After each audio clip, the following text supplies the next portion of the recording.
I was the family disappointment until I became the boss they all worked for. Once the forgotten outcast, I rose to power and forced my family to respect the boss they never believed I'd become. I grew up carrying a label I never asked for, the disappointment of the family. Every reunion, every dinner, every whispered conversation behind my back reminded me of it. I was the one they rolled their eyes at, the one who wouldn't amount to anything.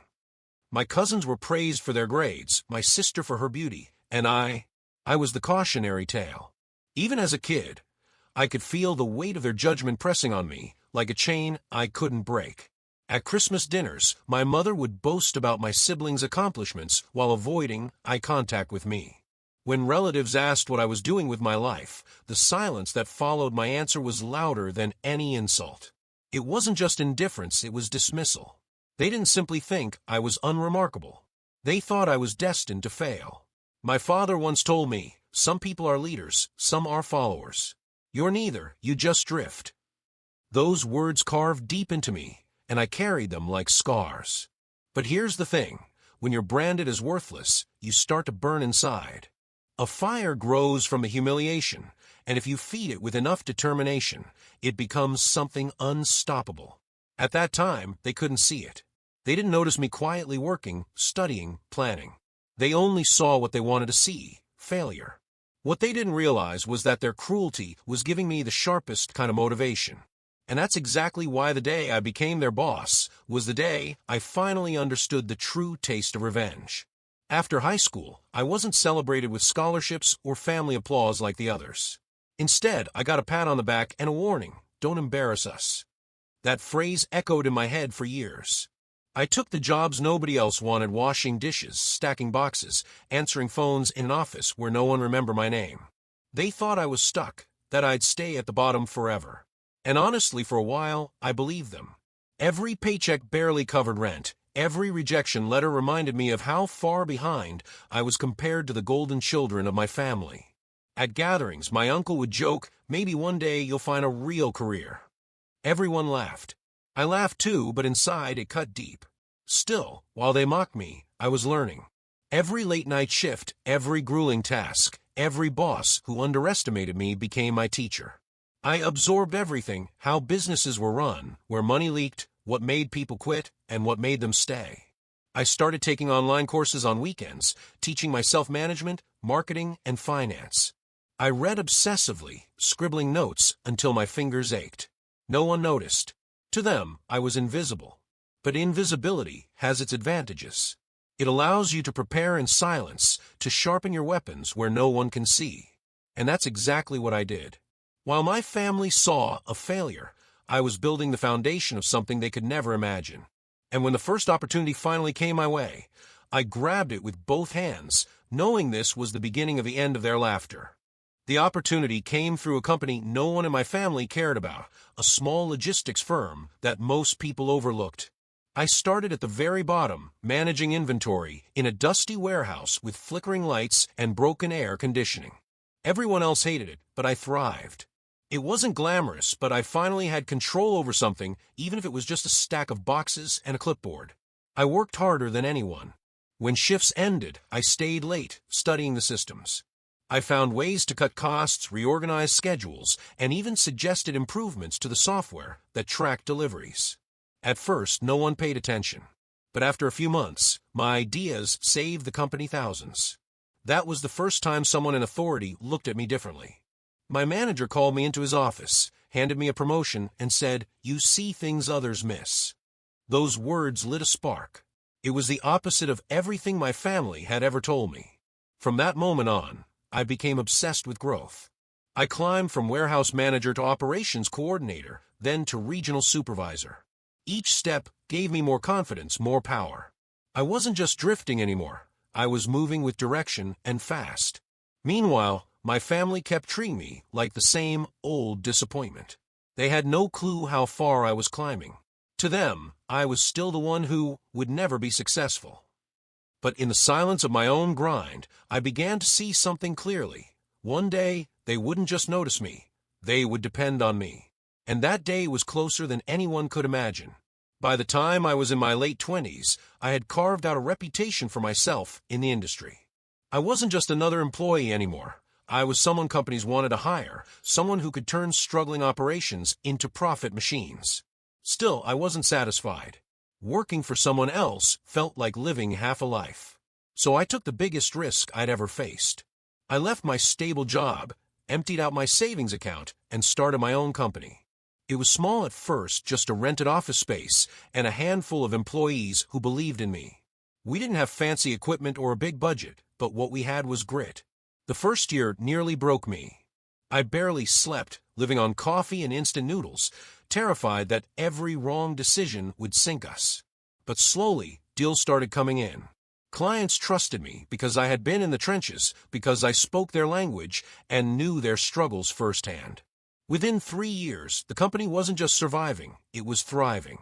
We expanded into multiple cities, hired hundreds of employees, and turned into one of the fastest-growing firms in the sector. My name was suddenly on industry panels, magazines, and even television interviews. And yet, at family gatherings, nothing changed.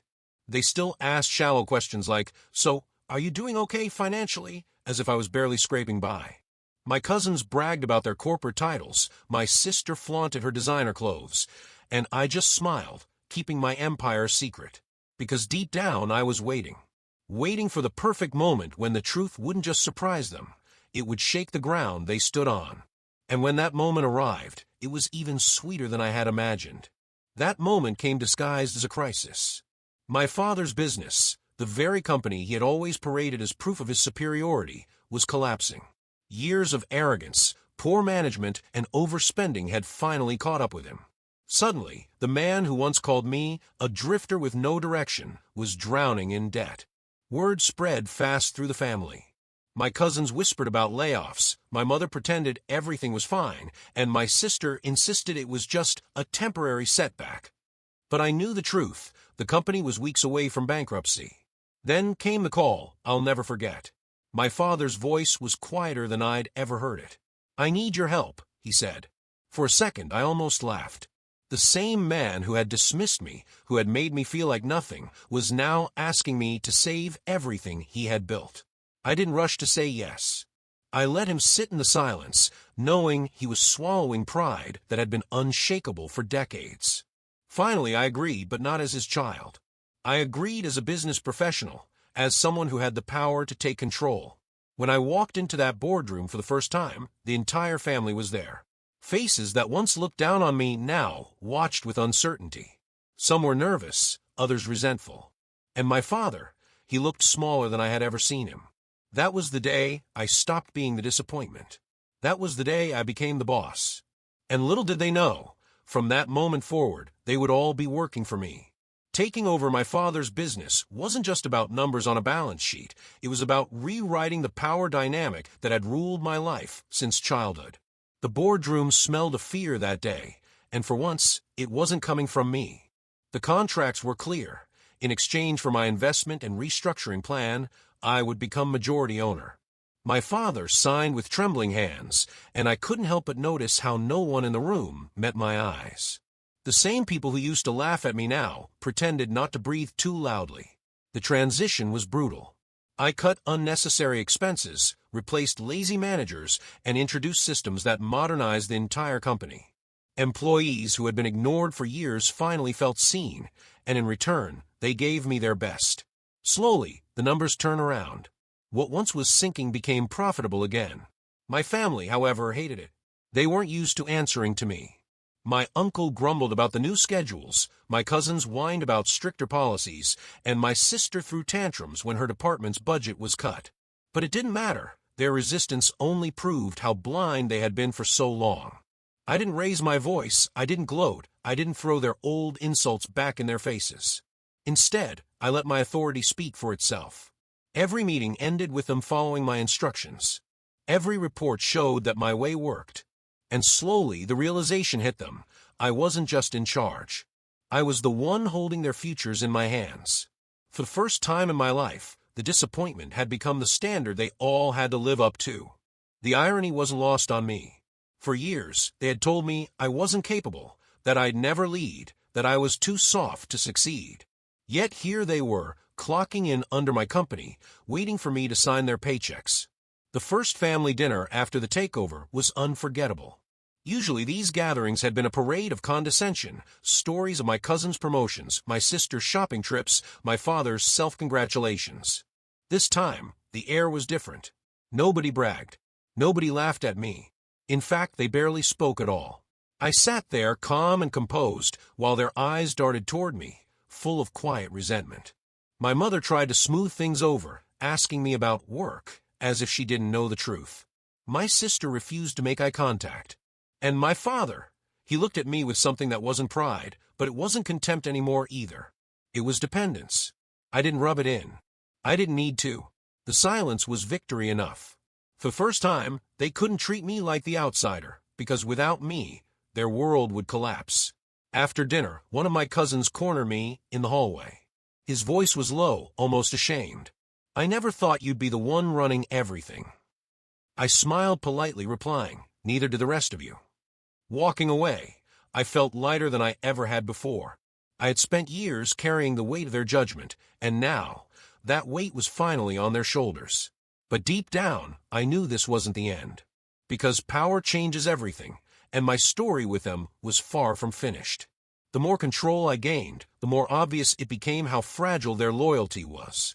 My sister, who had once flaunted her superiority, started showing up to work late, thinking I wouldn't dare discipline her. My uncle openly questioned my decisions in meetings, trying to rally others against me. And my father, instead of being grateful I saved his legacy, began resenting the fact that the company no longer answered him. They weren't used to accountability. They had lived off arrogance and family name for so long that real work felt beneath them. But in my world, effort mattered more than titles. And so one by one, I had to make difficult choices. When my sister ignored deadlines and insulted a client, I fired her. Not as her sibling, but as her boss. Her eyes filled with disbelief, as if blood ties could save her from consequences. My uncle was next. His schemes to undermine me backfired, and I forced him into early retirement. Each decision shook the family to its core, but it also cemented my authority. People outside the family began to notice too. Partners, investors, and employees saw that I wasn't afraid to lead with fairness, even if it meant standing against my own blood. Of course, whispers spread quickly. Some called me cold, others ruthless. But I didn't care. For the first time in my life, I was respected, truly respected. And yet, a part of me couldn't ignore the bitter truth. Every victory came with a shadow. Because deep down, I wondered if I had become the very thing they once accused me of being, heartless, detached, unworthy of family. But unlike them, I was willing to face that truth. And that's why I knew my story wasn't just about revenge. It was about transformation. As the months turned into years, the company flourished under my leadership. What had once been a failing, outdated operation became an empire with branches across the country. Industry magazines wrote articles about my visionary turnaround. Conferences invited me to speak about resilience and leadership. Strangers shook my hand with admiration, calling me an inspiration. And yet, my family still struggled to adjust. At gatherings, the old dynamics tried to resurface, little jabs, subtle remarks, attempts to remind me of my place. But it never worked anymore, because every time they looked at me, they couldn't escape the fact that their livelihoods now depended on the very person they had dismissed for so long. Sometimes I caught my father watching me quietly, as if searching for a piece of the child he once mocked. My mother, too, seemed torn between shame and pride, though she'd never admit either. My cousins avoided me, knowing their cushy roles existed only because I allowed them to. And my sister, she still hasn't forgiven me for firing her. But here's what they don't understand. I never wanted their downfall. I wanted their respect. I wanted to be seen, not as a failure, but as someone who fought harder than any of them could imagine. And in a twisted way, I got what I wanted. They may never love me the way they love each other. They may never apologize. But they will never again laugh at me. Because I'm not the disappointment anymore. I'm the boss. And that title carries more weight than any insult they ever threw my way. The final piece of justice, however, was still waiting. And it came in a way none of us expected. The final reckoning came when the company received an offer, a buyout so massive it could change all our lives. Investors wanted to acquire everything I had built, and the number on the contract was beyond anything my family could have dreamed of. When I gathered everyone in the boardroom to announce it, the air was thick with anticipation. They sat across from me, the same faces that once dismissed me as worthless, now waiting for me to dictate their future. I explained the deal. The sale would secure financial stability for generations, but it also meant they would no longer work under me. For a brief moment, I saw relief in their eyes. Maybe they thought this was the end of my control over them. Then I revealed the truth. I wasn't selling everything. I was selling part of the empire, enough to make the company global, but keeping the majority stake in my hands. The money would expand us further, while my position as the ultimate decision-maker remained untouched. The silence was deafening. My father's jaw tightened, my mother clasped her hands nervously, and my sister shook her head in disbelief.